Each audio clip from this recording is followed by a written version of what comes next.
two, three. And don't you stop the music, get into it. Won't you dance with me? Find a place and lose it. You can do it. Won't you dance with me? Good morning mga ka-energy! Kumusta po kayo? Happy Thursday morning! It's almost weekend na po dito sa Abu Dhabi. So time check tayo. Thursday morning, 10:15. Good morning kay Ate Rose. Bakit pareho na naman tayong black tea? Kahapon pala tayo red. Ay, maroon pala ako kahapon, pero may pagka-red din. Tapos ngayon pareho na naman kaming black. Ano ba yan? O black at saka ano? Ba yung kailangan ng ano, ang driver parehong that's very good color, oh, kasi nakaka-formal siya. So anyway, 10:15, that means medyo tanghali na mga ka-energy. At nanggaling na po tayo sa isang nursery. Very intensive yung training natin doon. Grabe. The fact na 3 years old pa lang yata yung bata or 2 something.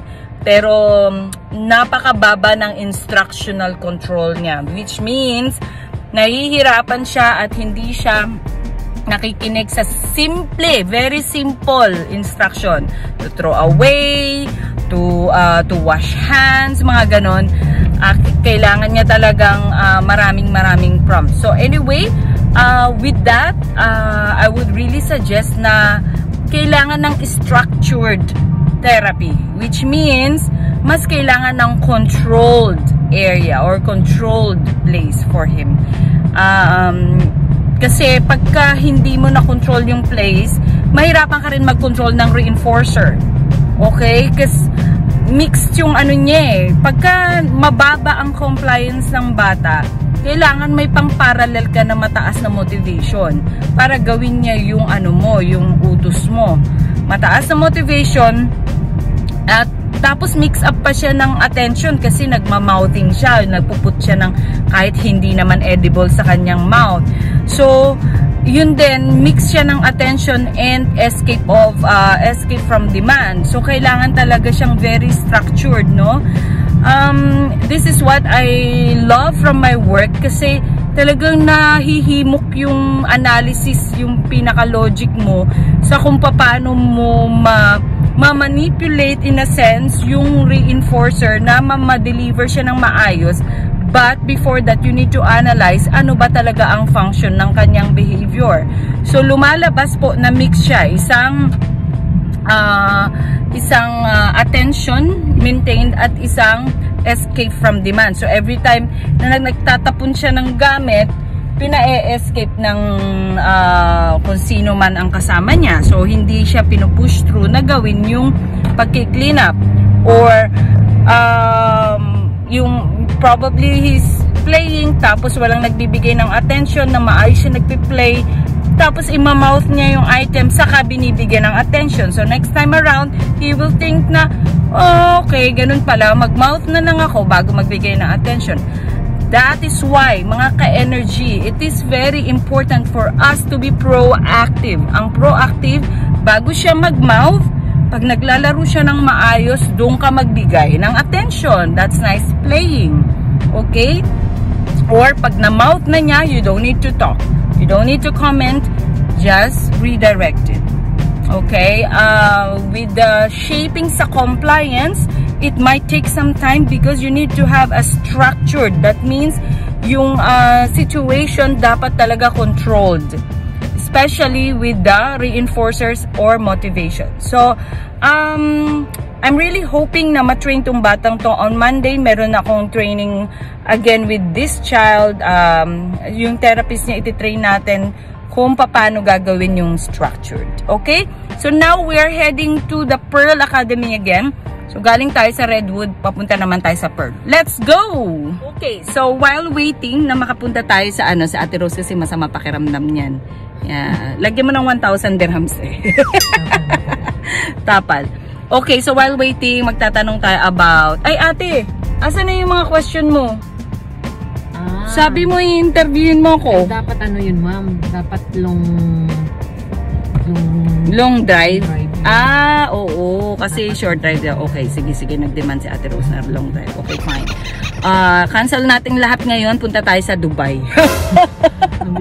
Joke lang. So, masama pakiramdam na Ate Rose. Huwag natin guluhin. May tatanong ako. Diba Karay Akate? Ako, ang kaya kong Bisaya is Cebuano.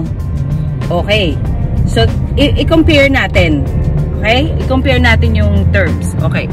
Pagka kumakatok ka sa pinto, sa Cebuano kasi or sa Davao at sa Bukidnon, Surigao medyo kasi matigas eh.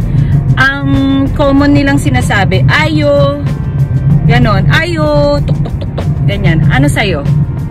Ano sa Karay A? Pagka yung tao po, ganon. May tao. Ganon, diretso lang? May tao. So pag pumunta ka sa gate, tapos may tao, ganon lang. Sa amin kasi, ayo, ganon. Ayo, ganyan. Tatawagin mo lang mana. Mana? Okay. Pero yung pinakatao po is may tao? May tao. Okay. Okay, so another term. Kain na po tayo. Ganon. Paano yun sa Karay A? Kaanta. Kanta. Oh. Sa amin, mangaon na ta. Mangaon na ta. Ali, bay, mangaon na ta. Parang ganon. Alika, kain na tayo. Okay, so sa Cebuano, mangaon na ta. Sa Karay A, kanta. Kanta. Okay, so isa pa, ang init naman dito. Paano yun? Init pa. Inuulit-ulit. Okay, sige. Sa Cebuano yun. So sa inyo, init-init ba? Parang may accent. Init-init ba? Parang ganon. Pwede ako maging Karay A? Matigas.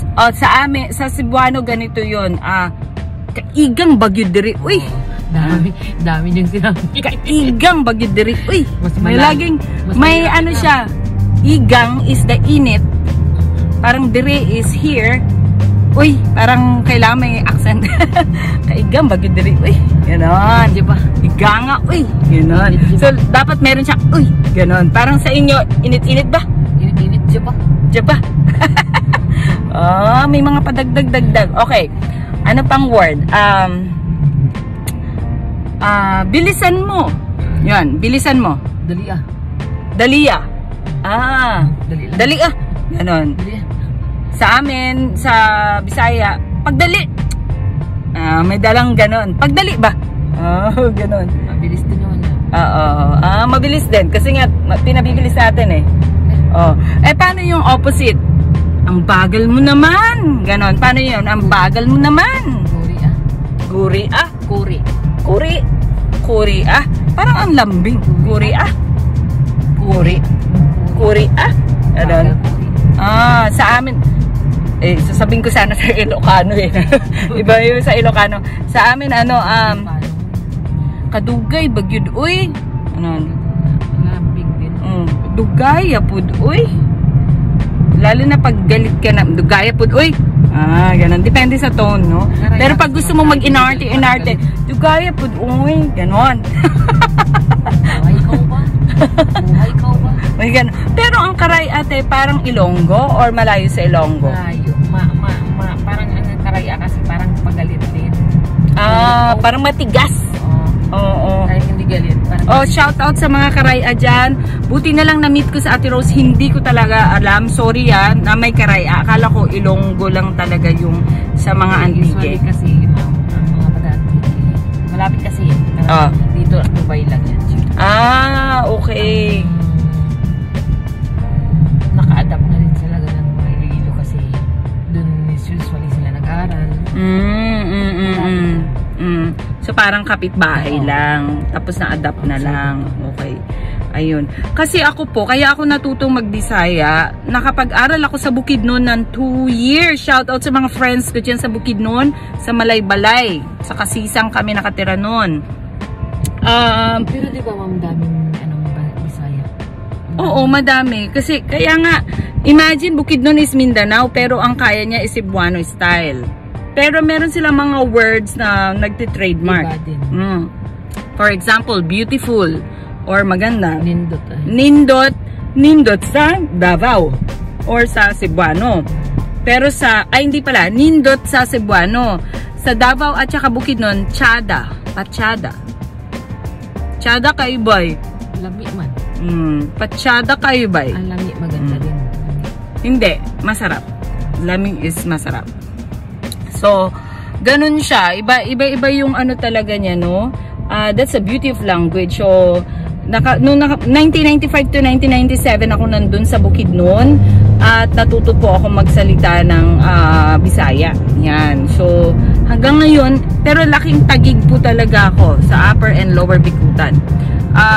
Hanggang ngayon, dala-dala ko yung Bisaya. Nakakatuwa pag may alam ka talagang ano. Sa Bisaya.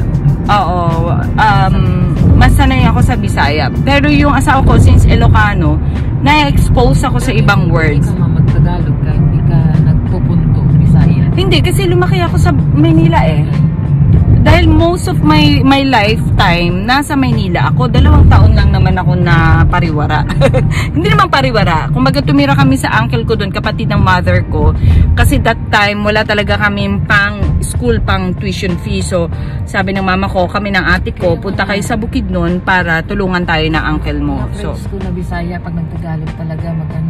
Yes, pag lumaki ka talaga, pag lumaki ka talaga sa Bisaya or sa Mindanao, ma-obvious talaga yung iyong accent niya. Parang pag nagsalita ka ganito, halabay, bakit kaya ganun? Parang ganun, yung parang kinuha ko man dito, nawala man, ganun. Ganun yung mga punto, no? Pero I don't have anything against Bisaya. Mahal na mahal ko ang Bisaya. Kaya nga super proud ako, kabalujud ko mag-Bisaya, and I will never forget to speak Bisaya.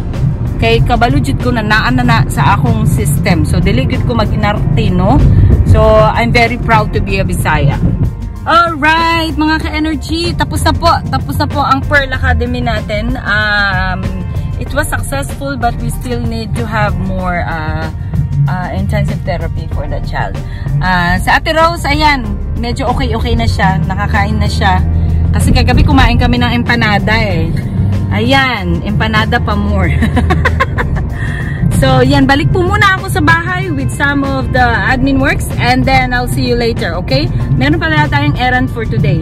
Mamayang hapon pupunta tayo doon sa isang kaibigan natin para si Ethan ay mag-audition ng kanyang drumming skills, talent. Salamat sa Diyos.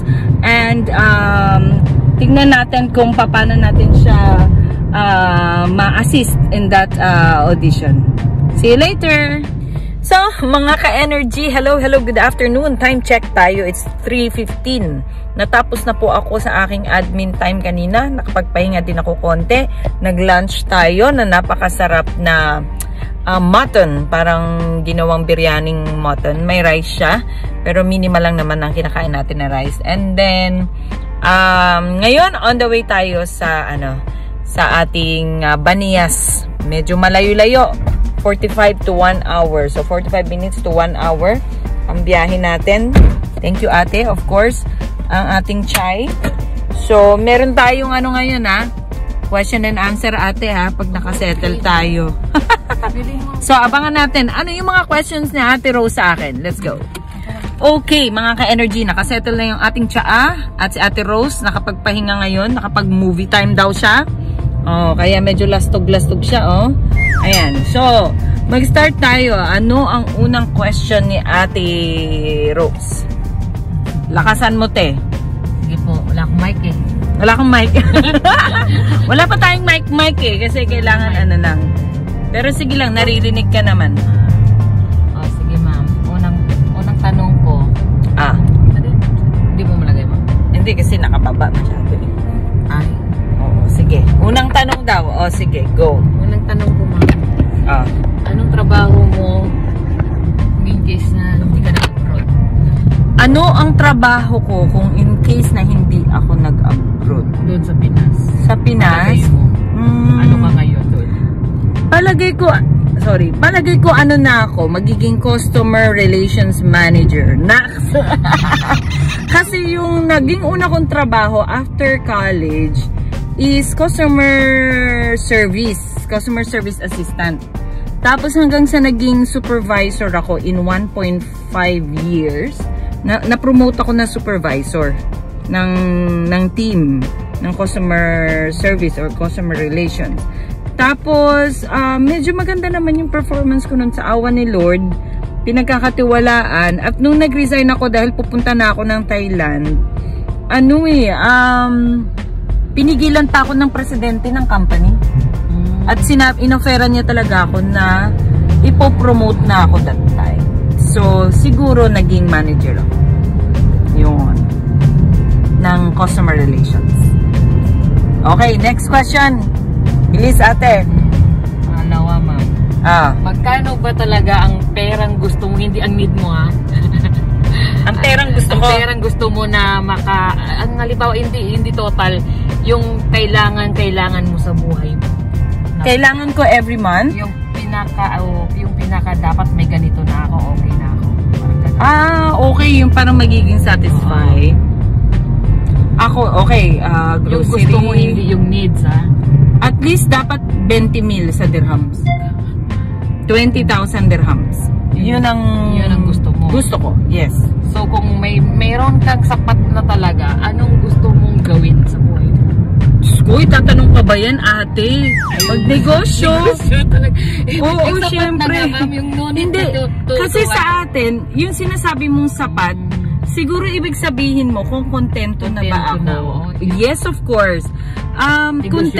Negosyo pa rin. Kasi dahil ako kasi, nabubuhay ako mga ka-energy sa biblical principles. Dahil sa biblical principles, dapat mag-invest ka sa 7 or 8 baskets. So, pagka isa lang ang source mo, mahirapan ka talaga. So, yun ang nasa isip ko. Pag isa lang, medyo mahirap akong tumulong. Gusto mo maging blessing sa iba, kailangan may stable ka. Yung pala, yung may sapat ka nang maitulong talaga. Ayun ang Correct. So, hindi mo hindi mo ma-measure yun. Akala ko yung unlimited yun, mga ka-energy. So, that means, unlimited device. Kasi si Lord naman hindi nauubusan ng pera. Pag kaya mong i-handle, ibibigay ni Lord. Pag hindi mo kayang i-handle kahit piso, hindi niya ibibigay. Yeah? So, yun. 20 mil, okay na ako, guys. Sa dirhams. Yung nagets ko na yung sagot mo, yung pala. Kontento? Oo, yung may sapat ka nang maitulong talaga. Correct. Yun. Correct. Oo. Ang sarap pag-usapan yan. Kasi, ako talaga more on talagang tulong, ganyan. Kasi nadi-disappoint ako sa sarili ko pag wala akong natutulong. Pero, masama din pala yun. Dahil, kung hindi ka binigyan ni Lord ng chance na makatulong, that means you need to do something pa sa iyong sarili. So, everything is in God's purpose naman. So, may perfect timing si Lord sa lahat. So, wag ka maiinis din sa sarili mo kasi pride din yun. Okay? It's okay to say no. It's okay to say na wala akong pera ngayon. Next time na. Good question, ate, ha? Napakatalino naman nito. Ngayon ko lang na nag-gets ang point mo nga. Bakit siya? Parang ang sapat naman ng pera niya. Kailangan pa talagang may negosyo. Guys, ako kasi may wala lang. Kasi, siguro sa pagka-matured na rin natin yan sa pag-handle ng money. Dahil, for example, yung mama ko, hindi naman nagdi-demand yung mother ko. By the way, sa side ng asawa ko, wala naman na siyang parents. Ako sa side ko, mama ko na lang ang buhay. Minsan lang siya manghingi maglambing. Tapos pag wala ka pa, diba? Parang masakit sa iyo. Next move na. Okay, move tayo. Isang question. Question pa, ma'am. Ilang taon ka na ngayon? Sa edad mo ngayon, may mga bagay ba na yung pinagsisisihan mo o yung desisyon na nangyari sa'yo na sana dapat di ko ginawa? Yung regrets in life. Oo, actually, I would say hindi regret na galit ako sa sarili ko. Hindi. Napatawad ko na sarili ko, napatawad ko na rin yung taong gumawa sa akin. So, kailangan pa ba itanong yun? Actually, isa lang yung talagang ko na lesson learned talaga ako. Yung nagtiwala ako masyado. Ayun, yun ang problema lang talaga, ma'am. Yung sa tao. Mabilis ka magtiwala. Oo. From that time na nakuhanan po kami ng limpak. Hindi naman. Well, malaki talaga siya. Para sa amin ng mga OFW, para mag-loan tapos mapahiram mo yung pera, no? Shout out po kung sino po nakakalaman. Pero sa akin talagang lesson learned yun. Mali ko din. Balik mong panahon, ma'am, dapat di ka Oo. Maling magtitiwala ka kaagad sa mga matatamis na salita ng mga business people na wala pa silang background check, walang everything. Basta para sa akin, lahat na nangyari sa buhay ko, I'm happy. Masakit, pero nag-learn talaga by God's grace. Yun, nakita mo naman Ate Rose kung paano ako nag-learn ngayon, di ba? Careful ako sa paggastos, mas naging stricto ako sa pag-deal sa mga tao. So white is white, black is black, ganun na talaga. So hindi na ako nagbabasta-basta. So pumasok na dyan, ma'am, yan ang weakness mo. Yes. Yung madali kang ma-trust. Correct. So ano naman ang pinaka-advantage mo na strength mo? Ay, hindi ako nahihiya. Hindi ako magugutuman.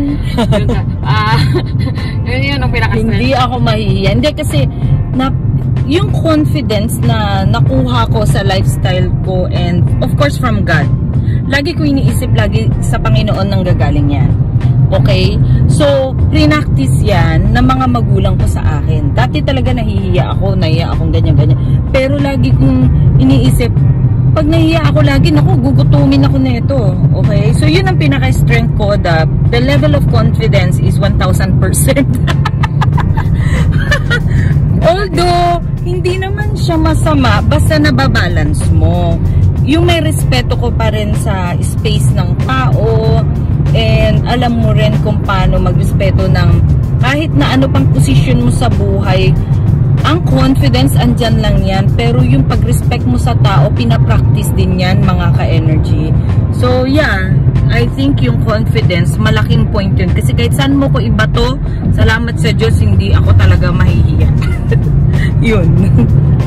Ano pa?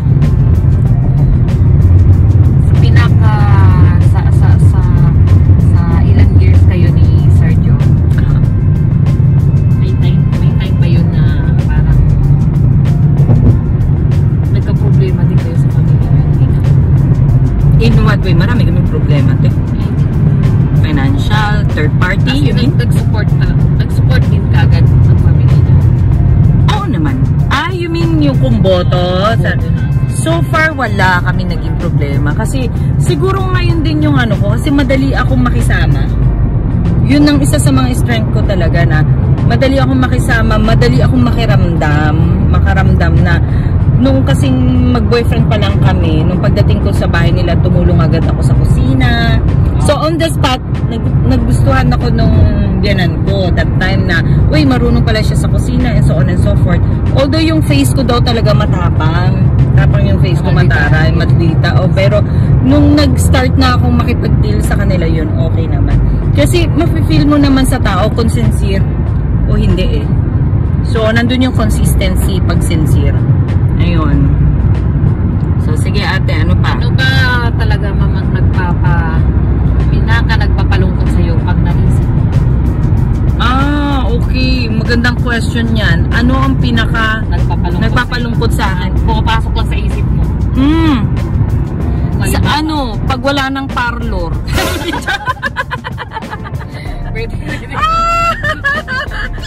Ang parlor ay ang buhay. Parlor is life. Hindi. Joke lang. Maganda yung question. Ano yung nagpapalungkot sa akin?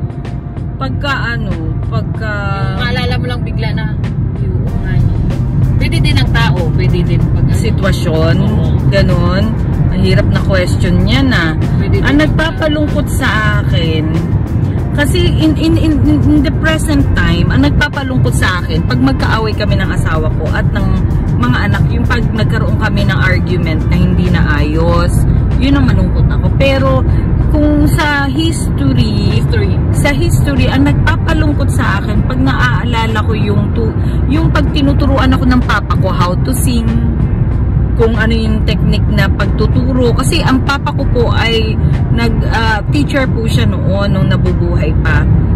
early retirement lang ginawa niya. Pero yung pagtuturo niya sa aming magkakapatid is very, very superficial, I would say. So yun, siguro pag naalala ko lagi yung pagtuturo sa amin ng papa ko. Yun, naalala ko yun. Kasi hanggang ngayon, tignan mo yung pagtuturo niya sa amin, naka-reflect talaga. Alagay mo ma'am kung buhay pa ang papa.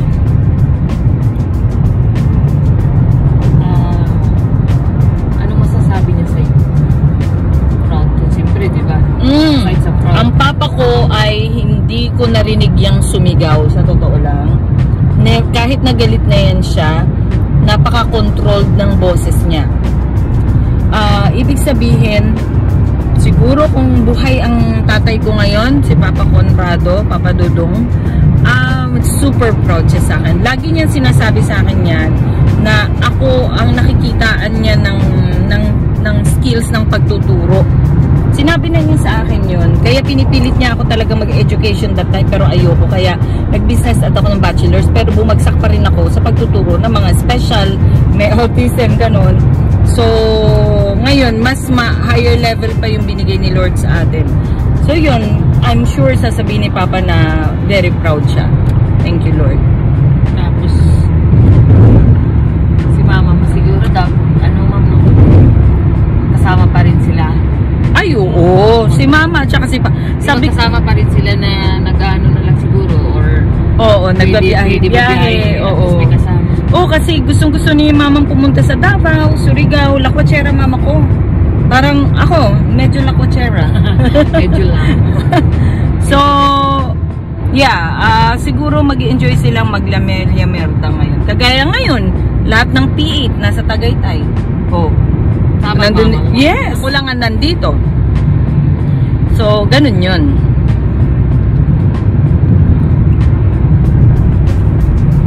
Ano pa? Sa mga anak mo, Ma'am. Oh. What if, halimbawa, may gusto kang maging ganito, anak mo. Tapos, iba naman ang magiging gusto ng anak mo. Willing ka ba na parang, sige na lang. We never manipulate. So, pagka gusto ng anak namin, minomotivate namin sila. Inaano namin, ini-encourage namin. So, for example, nagbibigay kami ng senaryo. Kung gusto namin, halimbawa, maging pilot yung isa, bibigyan namin sila ng senaryo na maganda mag-pilot, ganito, ganyan. Pero, kung ano pa rin ang interest niya, dun pa rin kami mag-i-encourage sa kanya. Dun pa rin ang bibigyan namin ng halaga. Kasi nakita na natin sa ibang mga tao na kapag ka hindi mo gusto yung ginagawa mo, nasasayang lang. Okay, so never po kaming nag-push talaga sa mga anak namin. Ang ginagawa lang namin, tine-check namin, ino-observe namin ano yung mga kakayanan nila. And then from there, ini-enhance natin. Ini-encourage natin. Tapos yun, susuportahan natin syempre. Pero never kaming mag-manipulate na ito ang dapat sa'yo dahil itong ano, no. Ano lang talaga, support lang talaga kami. Okay mga ka-energy, grabe, napaka-intensive ng aming pag-uusap ni Ate Rose. Malapit na po kami sa Banias. Actually, Banias na to. Malapit na kami sa bahay ng ating client this afternoon. Time check po tayo, 3:45. So, 3:45 in the afternoon, Thursday. Tomorrow is Friday. So, let's go. Malapit na po.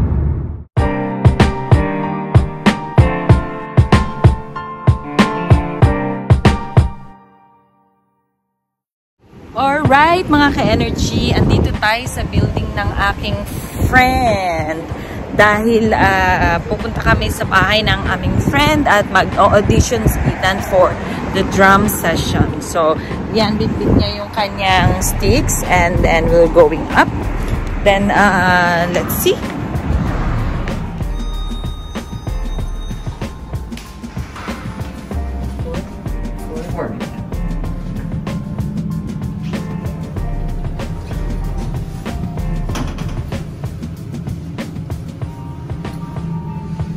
Good evening!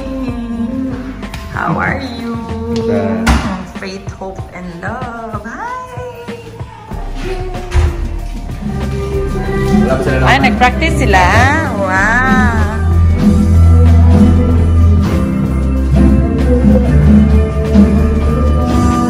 Kisay ka? Ika. Ika.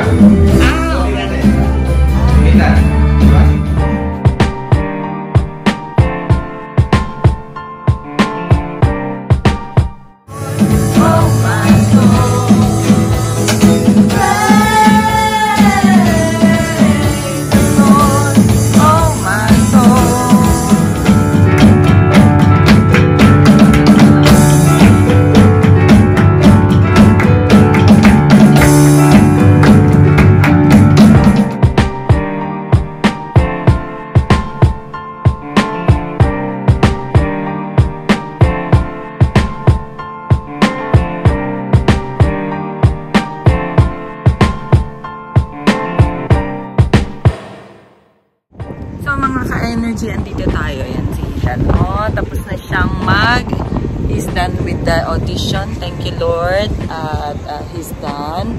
Ayan. I-end ko na po itong vlog natin. I hope you liked it. At please comment down below kung ano pang mga vlogs na gusto nyo makita. And don't forget to like, subscribe, and hit the notification bell for more videos to come. So ayan po pala sa likod namin ng Le Méridien Hotel, and in this side park yan, itong isang naka-cover dyan. So thank you sa pag-antabay sa amin. God bless you all. Bye!